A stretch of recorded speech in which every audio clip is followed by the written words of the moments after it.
Shalom à tous, j'espère que vous allez bien. Moi, je vais très bien. Alors, frères et sœurs, chers internautes, aujourd'hui, on parlera de la vie divine, partie 2.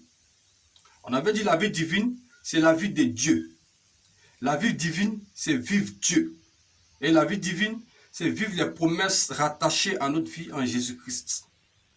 Frères et sœurs, dans le jardin d'Éden, Adam était roi. Dieu l'avait fait roi. Il vivait pleinement la vie divine. Parce qu'il voyait constamment la présence de Dieu. Il était toujours, tout le temps dans la présence de Dieu. Il avait droit à tout. Il était roi. Il vivait la vie divine. Mais il a perdu la vie divine lorsqu'il a désobéi à Dieu.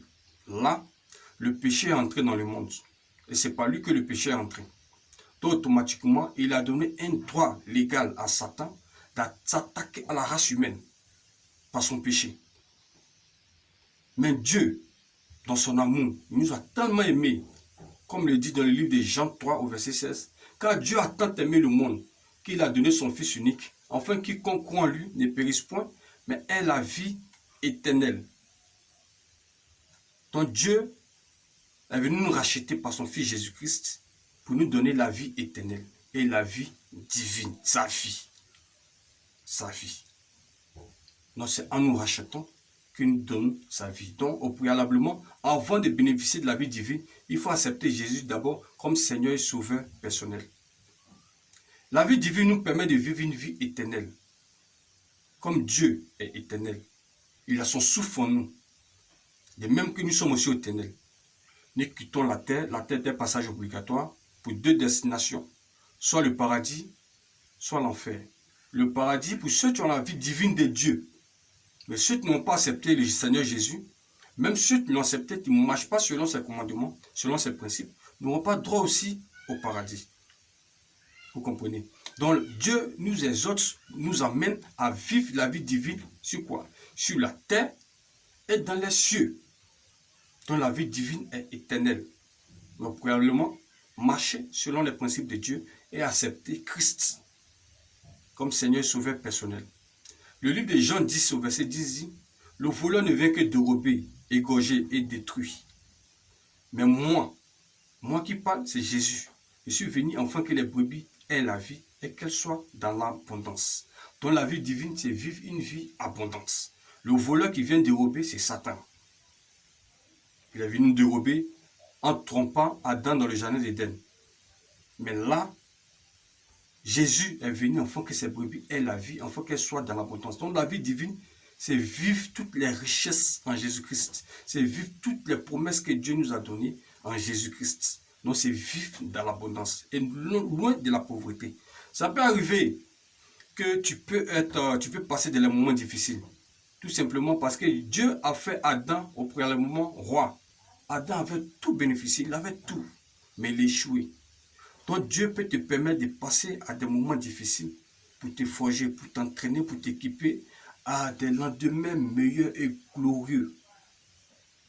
De telle sorte que l'héritage qu'il va te donner, tu vas mieux la gérer. Voilà. Donc, c'est en cela que souvent les chrétiens sont éprouvés. Mais l'épreuve ne peut pas durer toute la vie. Si l'épreuve dure toute la vie, alors on se remet en cause. Est-ce qu'on marche selon la volonté de Dieu? Parce que Dieu est tellement amour. Quand nous venons à lui, il se dépêche même de nous bénir. Mais lorsque nous marchons selon sa parole. Donc, nous sommes tous chrétiens, mais peu de personnes vivent la vie divine. Raison pour laquelle, c'est tout simplement pour laquelle d'autres n'obéissent pas au principe de Dieu. Sinon, Dieu nous a bénis de toutes sortes de bénédictions spirituelles dans les lieux célestes en Christ. Donc nous puissions jouir pleinement de la vie divine en lui. Donc frères et sœurs, je vous encourage, je vous exhorte à demeurer ferme dans la marche avec le Seigneur Jésus-Christ, afin de vivre la vie divine, afin d'être élevé ici et dans les cieux, afin de vivre une vie éternelle glorieuse. Parce que c'est ce que Dieu nous a donné. La Bible dit dans le livre d'Éphésiens, Éphésiens 1, à partir du verset 17, je lis, afin que le Dieu de notre Seigneur Jésus-Christ, le Père de gloire, nous donne un esprit de sagesse et de révélation dans sa connaissance, et qu'il illumine le verset 18, et qu'il illumine les yeux de notre cœur pour que nous sachions quelle est l'espérance qui s'attache à son appel, quelle est la richesse de la gloire de son héritage qu'il réserve aux saints. Les saints, c'est qui? Les saints, c'est nous. C'est les chrétiens. Donc Dieu t'appelle à être saint, à marcher dans la sanctification, à marcher loin du péché, à marcher selon ses promis, à marcher dans sa parole, afin de bénéficier de jus pleinement de la vie divine sur terre. Frère, les autres à vivre la vie divine. Fais la différence. Dieu fait la différence entre ceux qui l'adorent et ceux qui ne l'adorent pas. Tu veux vivre la vie divine, marche dans la sanctification.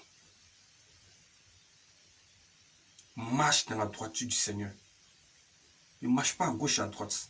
Tu sais, souvent les bénédictions tardent, c'est nous-mêmes. Tu te caches pour faire, et Dieu te voit.